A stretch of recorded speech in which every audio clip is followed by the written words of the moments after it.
আসসালামু আলাইকুম। বাংলাদেশের মেহেরপুর জেলায় থেকে আমি হাসনা বানু আবারও চলে আসলাম নতুন একটা ভিডিওর সাথে। এই সুন্দর দৃশ্যটি সবচাইতে সহজ কৌশলে তোমাদের আজকে এঁকে দেখাবো। প্রথমে আমরা আর্ট পেপারের একদমই মাঝ বরাবর সোজা একটা দাগ টেনে নেব। এই দাগের একটু ওপরে একটা উল্টো ভি এঁকে নেব। এপাশেও আরও একটা উল্টো ভি এঁকে নেব। এরপরে এর মাথায় থেকে সোজা একটা দাগ, এপাশেও সোজা একটা দাগ। এরপরে এই দাগ থেকে নিচ বরাবর বাঁকা একটা দাগ টানব। এপাশেও একইভাবে বাঁকা একটা দাগ টানব। এরপরে এই যে দুই দাগ মিলিয়ে দেব। এপাশেও একইভাবে এই দুই দাগ মিলিয়ে দেব। এরপরে এই যে দাগটা দেখতে পাচ্ছ এইটাকে ডাবল করে দেব। এপাশের দাগটাকেও ডাবল করে দেব। সুন্দর ঘরের দুইটা চালা হলো। এই চালাই থেকে মোট 3টা খুঁটি বের হবে। একটা খুঁটি, দুইটা খুঁটি, 3টা খুঁটি। এপাশেও একই নিয়ম 3টা খুঁটি বের করে নেব। দুইটা ঘরের শেপ চলে আসলো। এই ঘরের জানালা এবং দরজা আঁকিয়ে দেব। প্রথমে আমি একটা দরজা এঁকে দিলাম।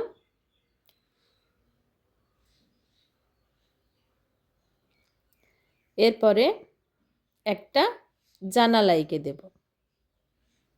জানালার মাঝে কিছু দাগ টেনে দিলাম। এপাশেও আরও একটা দরজা এঁকে দেব।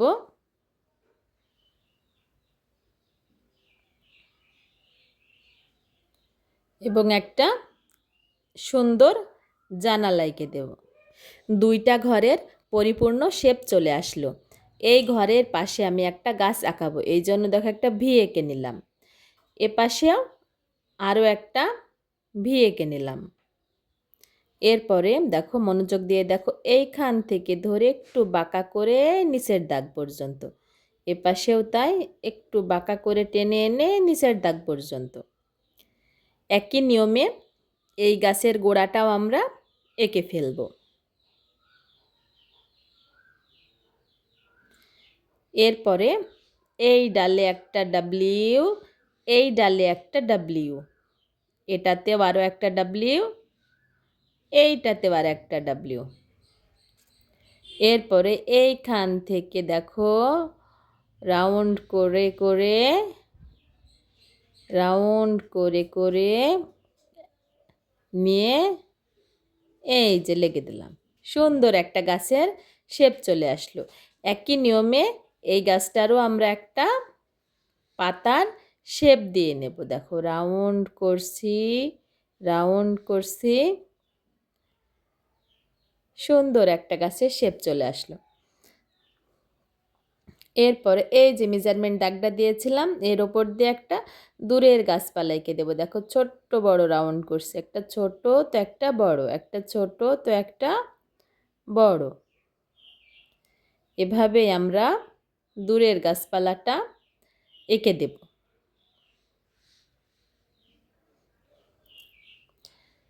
এই দৃশ্যের পিছনে এখন আমরা দুইটা পাহাড় আঁকাবো। দেখো এখান থেকে ধরে ওপরের দিকে নিয়ে যাবে এবং নিচ বরাবর নামিয়ে দিলাম। একটা পাহাড় হয়ে গেল। এরপরে এই যে মাঝখান থেকে দাগ টানবে, আবারও ওপর দিকে টেনে নিচ বরাবর নামিয়ে দিলাম। দুইটা পাহাড় কমপ্লিট হলো। এই পাহাড়ের মাঝখানে আমরা একটা সূর্য এঁকে দেব। একটা দাগ ছোট একটা বড়, এভাবেই সূর্যের রশ্মি এঁকে দেব। একটু মনোযোগ দাও এবার। এই যে সূর্যটা দেখতে পাচ্ছ একদমই নিচ বরাবর মাঝখানে দেখো একটা আমি ইউ আঁকালাম, উল্টো ইউ। এরপরে এইখান থেকে ধরে সোজা একটা দাগ এই পাশে, এইখান থেকে এপাশে আর একটা সোজা দাগ। এরপরে এইটা বাঁকা করবে একটু এবং ওপরে লেগে দিবে। এই যে গাছের নিচ থেকে দেখো একটু সামান্য জিগজ্যাগ করে লেগে দিলাম, এপাশেও এই গাছের থেকে নিয়ে এসে এটার সাথে লেগে দিলাম। এরপরে স্কেল নিবে, স্কেলের সাহায্যে সোজা দাগ টেনে নেবে কতগুলো। দেখো আমি সোজাভাবে দাগগুলো টেনে নিয়েছি। এখানে আমরা ইট আঁকাবো, এই জন্য দেখো একটা দাগ, দুটো দাগ, তিনটে দাগ, চারটে, পাঁচটা, ছয়টা। এই যে দেখো মাঝ বরাবর এই দুই দাগের মাঝ বরাবর একটা দাগ, আবারও এই দুই দাগের মাঝ বরাবর আর একটা দাগ, এটারও একটা দাগ, আবারও দাগ। এই যে এইভাবে আমরা ইটগুলো এঁকে ফেলবো। এই ইটটা যদি তোমরা ভালোভাবে আঁকতে পারো তাহলে প্রাচীরটা দেখতে বা ব্রিজটা দেখতে খুবই সুন্দর লাগবে। দেখো মনোযোগ দিয়ে যদি তোমরা দৃশ্য আঁকানো দেখো তাহলে আসলে কোনো দৃশ্য আঁকানোই কঠিন নয়, শুধু একটু কৌশল অবলম্বন করতে হবে, তাহলেই কঠিন দৃশ্যগুলো সহজ হয়ে যাবে।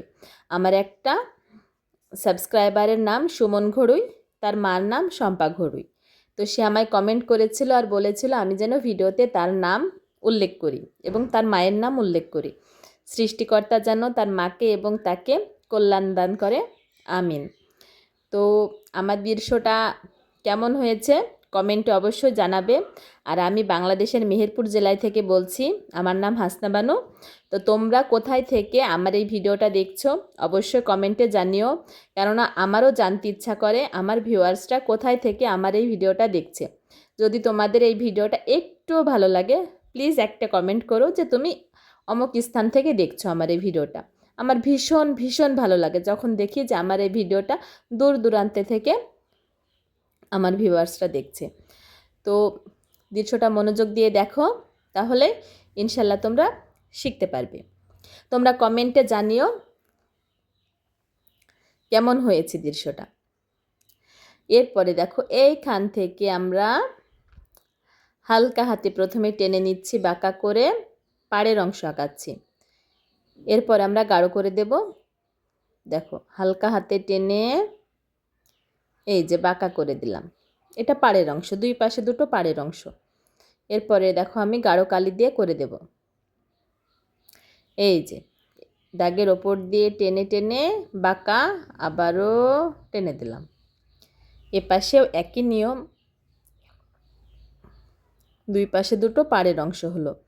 এই যে দাগটা ডাবল করব, এপাশের দাগটাকেও ডাবল করব।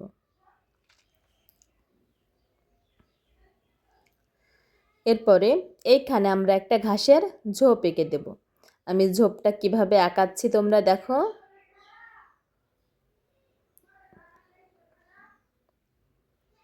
মনোযোগ দিয়ে যদি তোমরা দেখো তাহলে অবশ্যই বুঝতে পারবে আমি কিভাবে ঘাসটা আঁকানোর চেষ্টা করেছি। মনোযোগটাই আসলে মেন।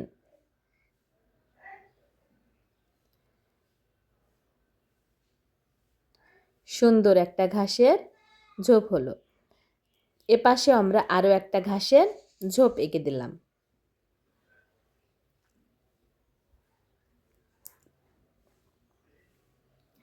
এরপরে এই ঘাসের ঝোপের ওপরে আমরা একটা ফুল এঁকে দেব। দেখো কিভাবে আমরা একটা ফুল আঁকাচ্ছি, ফুলের পাপড়িগুলো আঁকাচ্ছি এখন। এখানেও আরও একটা ফুল আঁকাবো, এপাশেও আরও দুইটা ফুল এঁকে দেব। দৃশ্যতে আমি কিছু ডিটেলস করে দিচ্ছি। আমার এই দৃশ্যটা রং করার পরে কেমন হয়েছে সেটাও আমি তোমাদের দেখিয়ে দেব। তো রং করার ভিডিওটা যদি তোমাদের দেখায় তাহলে অনেক লং হয়ে যাবে, সেই জন্য আমি সরাসরি রং করেই তোমাদের ভিডিওটা দেখাচ্ছি। তো এখানে আমি কিছু পানি এঁকে দিচ্ছি। দেখো ঢেউ টেনে পানিটা আঁকাবে, তাহলে মনে হবে যে সত্যি সত্যি পানি। তো আমার দৃশ্য আঁকানো প্রায় কমপ্লিট। রং করার পরে আমার দৃশ্যের ফাইনাল লুক এটা। তো আমি কোথায় কোন কোন রং ব্যবহার করেছি তোমরা মনোযোগ দিয়ে দেখে নাও এবং শিখে নাও, এবং সেখানেই তোমরা সেই রঙগুলো ব্যবহার করো, তাহলে তোমাদের দৃশ্যটা দেখতেও ঠিক এতটাই সুন্দর লাগবে। আর অবশ্যই অবশ্যই তোমাদের এই দৃশ্যটা যদি একটু সামান্যতম ভালো লেগে থাকে প্লিজ জানিও তোমরা কোথায় থেকে দেখছো। আর তোমরা যদি কমেন্ট করো, আমি কোনো টাকা পাবো না, কিন্তু আমার ভীষণ ভালো লাগবে যে আমার ভিউয়ার্সরা দূর দূরান্ত থেকে আমার ভিডিও দেখে।